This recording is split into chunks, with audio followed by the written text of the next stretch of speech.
Today I'm going to be reviewing UDAP. There it is right there, pepper powder, and it comes in a little holster here. I'm going to talk all about this. If you are in bear country, you're going to want one of these. I went to Colorado and I wanted to make sure I had some. And in fact, I bought the 2-pack here. You can buy them in just individual ones, but this was the 2-pack that I bought.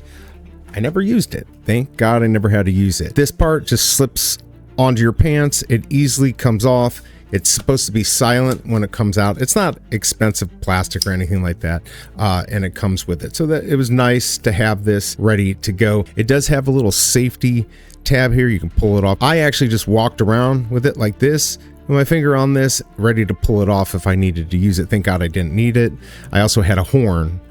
Figuring noise would be a better way to deter them, but if you had to use this, this will work up to 30 feet, and it's a bigger spray than some of the other brands. I have seen 35 feet on some others, one that I had. Remember, these usually expire 4 or 5 years later. This one expires in 2029, so keep that in mind when you're buying it and who you're buying it from. This one was actually designed by somebody who was attacked by a bear, so I figured, oh, that would be good. The other thing I like is that this has 4.8 stars, over 1,200 reviews, and at the time, like I said, this was the cheapest option to buy too, but you may want to look around and see if there's something better. But I definitely wanted something that had good reviews, not just a few, and this had that. So like I said, just having this with me made me feel more comfortable walking around hiking, and I think you will like that too. I hope this review helps, and I'll see you next time.